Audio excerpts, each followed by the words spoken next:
আসসালামু আলাইকুম। এখন শুনবেন সংবাদ শিরোনাম। জ্বালানি স্থাপনায় হামলার জবাবে ইসরায়েলের মধ্যাঞ্চলে আঘাত হানছে ইরানের মিসাইল। সৌদি আরবে ক্ষেপণাস্ত্র হামলায় নিহত দুজনের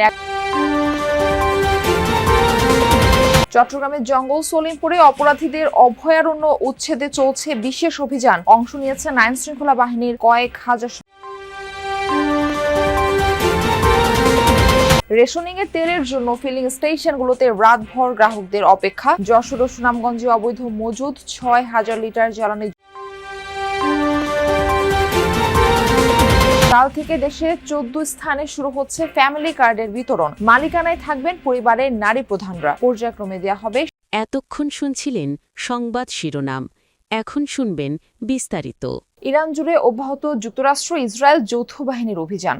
রাজধানী তেহরান সহ বিভিন্ন শহরে চলছে মুহুর্মুহু হামলা। রাতভর হামলায় টার্গেট করা হয় ইরানের রেভলিউশনারি গার্ডের আরও বেশ কয়েকজন শীর্ষ নেতাকে।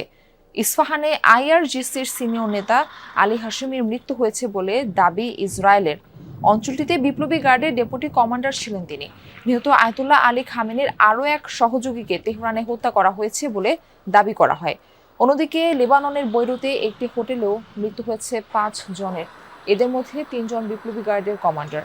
মিসাইল হামলার টার্গেট হয়েছে ইরানের অর্ধশত গোলাবারুদ সংরক্ষণাগার, তেলের ডিপো এবং পরিশোধন কেন্দ্র লক্ষ্য করেও টানা হামলা চলছে।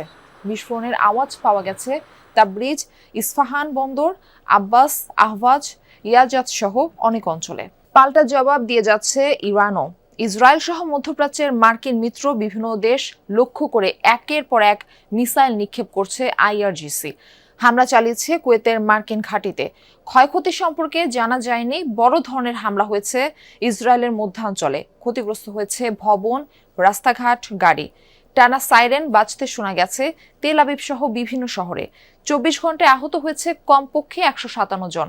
এর আগে বাহরাইন, কাতার ও সংযুক্ত আরব আমিরাতেও মিসাইল ছুড়েছে আইআরজিসি। সৌদি আরবে হামলায় প্রাণ হারিয়েছে এক বাংলাদেশি সহ ২ জন। ইরানের গুরুত্বপূর্ণ অবকাঠামোয় হামলার জবাবে চরম প্রতিশোধের হুমকি দিয়েছেন দেশটির পার্লামেন্টের স্পিকার মোহাম্মদ বাঘের গালিবাফ। বলেন, শত্রুপক্ষ যে দেশ থেকে হামলা চট্টগ্রামের জঙ্গল সলিমপুরে চলছে যৌথ বাহিনীর অভিযান। সেখানে অংশ নিয়েছেন আইন শৃঙ্খলা বাহিনীর কয়েক হাজার সদস্য। সেখান থেকে যুক্ত হচ্ছেন সহকর্মী আল আমিন শিকদার। আমরা যুক্ত হচ্ছি তার সাথে। আল আমিন, যৌথ বাহিনীর এই অভিযান কখন নাগাদ শুরু হয়েছে? আপনার কাছে আপডেট কি রয়েছে এই বিষয়ে? মারফি, ঠিক ভোরের আলো ফোটার সাথে সাথেই চট্টগ্রামের জঙ্গল সলিমপুরে কয়েক হাজার আইন শৃঙ্খলা রক্ষাকারী বাহিনীর সদস্যরা তাদের অভিযান শুরু করে। আমার ঠিক পেছনেই আপনারা পুলিশ, র্যাব তাদের উপস্থিতি দেখতে পাচ্ছেন। এবং এখানে আমরা বেশ কিছু বিশেষায়িত ইউনিট দেখেছি। সিআইডি কে দেখেছি, ক্রাইম সিন ইউনিট দেখেছি, পুলিশের ডগ স্কোয়াড দেখেছি, র্যাবের ডগ স্কোয়াড দেখেছি।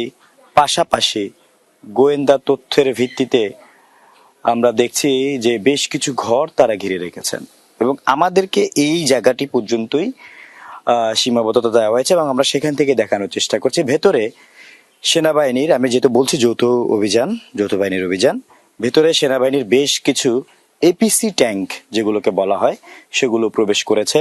সেনাবাহিনীর বেশ কিছু প্রশিক্ষিত ইউনিট ভেতরে প্রবেশ করেছে, বিজিবির ইউনিট প্রবেশ করেছে। তারা কিছু ঘরকে আগে থেকে চিহ্নিত করে, যেগুলো সন্ত্রাসীদের আস্তানা হিসেবে তারা চিহ্নিত করেছে, সেখানে অভিযান পরিচালনা করবে এবং অভিযান শেষে সেখানে কোনো বিস্ফোরক দ্রব্য, অস্ত্র কোথাও মাটির মধ্যে লুকিয়ে রাখা হয়েছে কিনা সেটা তারা বের করে আনার জন্য তাদের বিশেষ প্রশিক্ষিত যে ডগ স্কোয়াড সেটিও কিন্তু তারা সাথে এনেছেন। আমরা সেই ডগ স্কোয়াডের গাড়িটি যদি এখান থেকে একটু দেখাতে চাই, বিজিবি অর্থাৎ বর্ডার গার্ড বাংলাদেশের দুটি গাড়ির সামনেই একটি ভ্যান দেখতে পাচ্ছি। জ্বালানি তেল নিতে রাজধানীর ফিলিং স্টেশনগুলোতে রাতেও ছিল যানবাহনের লম্বা লাইন। দীর্ঘ সময় অপেক্ষা করে পর্যাপ্ত তেল পাচ্ছেন না চালকরা। সরকারি নির্দেশনা অনুযায়ী রেশনিং পদ্ধতিতে বিক্রি হচ্ছে তেল। গতরাতে রাজধানীর বিভিন্ন এলাকায় পেট্রোল, অকটেন ও ডিজেল পেতে এক পাম্প থেকে আরেক পাম্পে ঘুরতে দেখা গেছে অনেককে। পাম্প মালিকরা জানান, হঠাৎ করে তেলের চাহিদা বেড়ে যাওয়ায় অনেক পাম্পে মজুত শেষ। এতে চরম ভোগান্তিতে পড়েছেন ক্রেতারা। যানবাহন মালিক ও চালকদের অভিযোগ, কিছু অসাধু লোক বাড়তি তেল সংগ্রহ করে খোলা বাজারে বিক্রি করছে। অনেকে সংকটের আশঙ্কায় প্রয়োজনের তুলনায় বেশি তেল মজুত করছে, যে কারণে পরিস্থিতি আরো জটিল হয়ে উঠেছে। আমরা যে ভোগান্তির মধ্যে আছি, এই ভোগান্তিটা অনেক বড় ধরনের ভোগান্তি। এই ভোগান্তির কথা বলা যাবে না। এত রাতে বাচ্চা নিয়ে মনে করেন তেল নিতে আসতে হইতেছে। সরকার যেভাবে বলতেছে যে দেশে পর্যাপ্ত পরিমাণ তেলের মজুদ আছে, মজুদ থাকার পরও যে কেন মানুষ হুমড়ি খেয়ে পড়ছে আমি নিজেও জানি না। 3 ঘন্টার মধ্যে আমরা এখানে আছি, তার মানে আমরা অনেক বিভ্রান্তের মধ্যে। এখন পর্যন্ত তেল পাই নাই, আশা করি পাবো কিনা, শেষ হয়ে যাবে কিনা আবার এদের, সেটা তারাই ভালো জানে। রাজধানীর পরিবাগ এলাকায় আছেন সহকর্মী সুমাইয়া ঐশী। আমরা যাচ্ছি তার কাছে। ঐশী, বেশ কিছুদিন সুরক্ষায় চালু হতে যাচ্ছে ফ্যামিলি কার্ড। পর্যায়ক্রমে দেশের সব পরিবারকে এই সুবিধার আওতায় আনার পরিকল্পনা সরকারের, যার মাধ্যমে প্রতি মাসে 2,500 টাকা বা সমমূল্যের নিত্যপণ্য সহায়তা দেওয়া হবে। পরিবারের মা বা নারী প্রধানের নামে ইস্যু করা এই কার্ডে বাড়বে নারীর ক্ষমতায়ন। পাইলট প্রকল্পে 14 স্থানে প্রথম ধাপে কার্ড পাবে 40,000 পরিবার। আগামীকাল করাইল বস্তিতে এই ফ্যামিলি কার্ডের উদ্বোধন করবেন প্রধানমন্ত্রী তারেক রহমান। মিনা বেগমের প্রায় 22 বছরের সংসার, সদস্য 5 জন, স্বামী দৃষ্টি প্রতিবন্ধী। বিয়ের পর একাই টানছেন সংসারের ভার। কাপড় সেলাই করে যতটুকু আয় তার বেশিরভাগই যায় বসত ঘর ও দোকান ভাড়ায়। আর্থিক টানা পড়েন নিত্যদিনের। এই দামের সাথে তো আমরা গরিবরা চলতে পারি না। অনেক জিনিসের দাম, এই এত কম টাকা রোজগার করে এত কিছু তো সম্ভব না।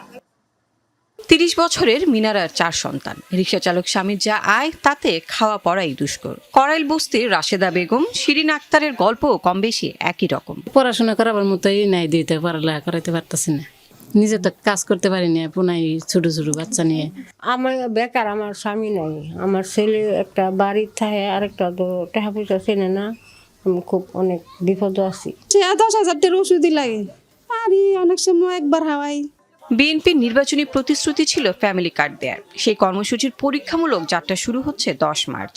করাইল বস্তিতে যার উদ্বোধন করবেন প্রধানমন্ত্রী তারেক রহমান। প্রাথমিকভাবে 4 মাসের এই পাইলট প্রকল্প, যার আওতায় 14টি স্থানে 40,000 পরিবারকে কার্ড দিবে সরকার। এর মাধ্যমে প্রতি মাসে 2,500 টাকা অথবা সমমূল্যে নিত্যপণ্য সহায়তা দেয়া হবে। এই ঘোষণা প্রান্তিক হতদরিদ্র পরিবারগুলোয় খানিক আশার সঞ্চার করছে। এই টাকা রোজগার করে টাকা তো আমার সংসার চলে না। যদি সরকার 2,500 টাকা দিয়ে আমার সংসারে একটু ভালোভাবে চলতে পারবো।